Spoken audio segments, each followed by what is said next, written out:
A 9-patch block is often done up in 2 contrasting fabrics, but it can be made with 9 different fabric squares or other combinations. I'll be demonstrating a rotary cutting method for making multiple 9-patch blocks from 2 different fabrics. This technique is fast and easy, but it's not appropriate if you want to sew by hand or use 9 different fabrics. For this video, I'll be using 2.5-inch wide strips, but any size will do.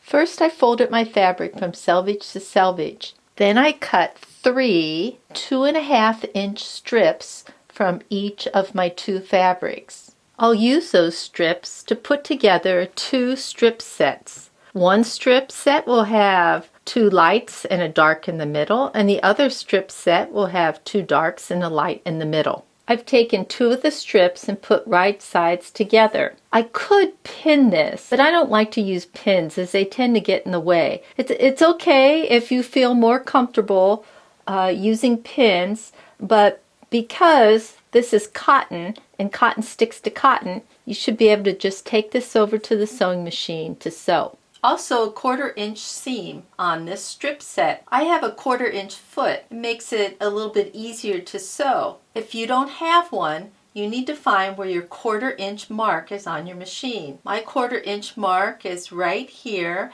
It actually runs into my feed dogs. You might want to add tape guidelines to help keep your seams consistent. First thing I like to do is take a ruler or graph paper, line up horizontal lines and vertical lines. So here's a horizontal line and here's another one on my machine. So let me get that right over the top, and then I'll come in and I'll line up this vertical line. I'm going to put my needle right down on top of that 1/4-inch mark. So I know that that's where a 1/4 inch is. I'll take this tape and I'll put it right next to my ruler. Now notice, I'm not going to go all the way up here because my feed dogs are up here. Oops, let's move that out. My feed dogs are up there and I can't cover them. It's also a good idea to measure and put tape in the back. But for this demo, I'm just going to leave it like this. I like to start sewing with a feeder or a leader. It's just a little scrap of fabric that's been folded over. Let me get started. I'm using red thread so you can see, but normally I would use a neutral color thread. I'm also using a regular stitch length. So let me get this up there. So see how my fabric just pushes against this? It makes it easy just to feed right into my machine. When I get so far, I'll clip this off. Save that for the end. So I'm just going to sew the length of this strip. When I finish sewing the 2 strips, I like to take them over to my ironing board and press. I'll press to the dark. So I'll press like this. So here's my strip set that's been pressed to the dark, and now I'm ready to add a strip on the other side. So let's put right sides together. I'll put it right up to my machine and sew all the way down. I've got my other strip set ready, and this time it'll be white, red, white. So let's put right sides together and I'll chain piece this. And I'm ready to press. Before I go any further, I like to check my accuracy. I've used graph paper to draw out the sections of my block. Each 2.5-inch strip has a 1/4 inch seam allowance on each side. So the finished size when it's sewn together is 2 inches. Let's come down here. My strip, the center piece will be 2 inches. The strips on each side will end up being 2.25 inches because a 1/4 inch has been taken up here. And now I'm ready to check my strip. So I take my strip and I put it down, and I like to see, don't worry about this extra stuff here. As a matter of fact, you could trim it off ahead of time if you wanted to. I want to make sure that my strip set is 6.5 inches across. If this strip set isn't 6.5 inches wide, then you need to figure out what went wrong and adjust before going any further. It could be your cutting. All you need to do is check to make sure you've cut 2.5-inch strips. It could be your sewing. Make sure you're sewing that accurate 1/4-inch seam allowance. Or it could be your pressing. Often pressing is overlooked.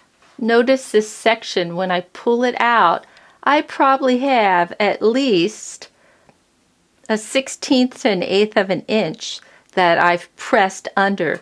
So make sure to check your pressing so that you're accurate. I will be cutting sections from this strip.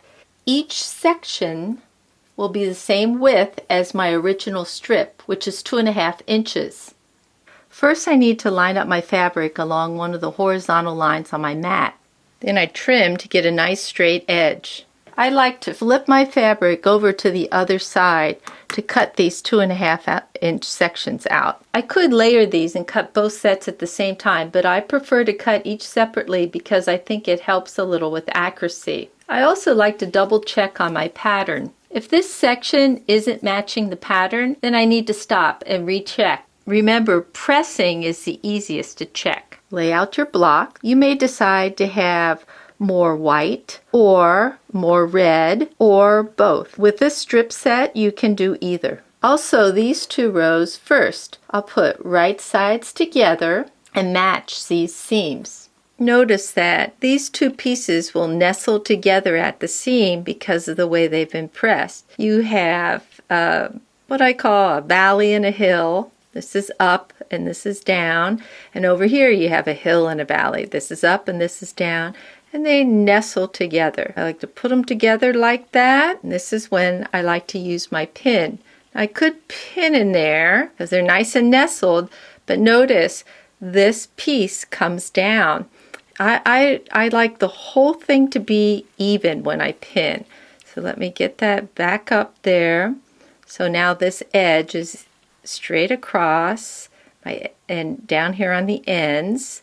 And now I'm ready to double check. It's nestled together and I'm ready to put my pin in. I'll do the same with this seam. Now you notice maybe they're off a little, and that could be because of my cutting, sewing, or pressing. So if it's just a little bit, then I can just nudge that over, put a pin in it, and when I go to the sewing machine, if there's a little extra here, I can usually pull the bottom and get that to redistribute. So let me take this to the sewing machine. I've sewn this seam. I want these to match. It's okay if they don't match. It's not the end of the world, but what we're looking for is to match these seams. And it doesn't really matter if I press this way or this at this point. This last piece, I'm going to put right sides together, nestle those seams, pin it, and sew. Here's my completed block. I hope this helps you put together a 9-patch.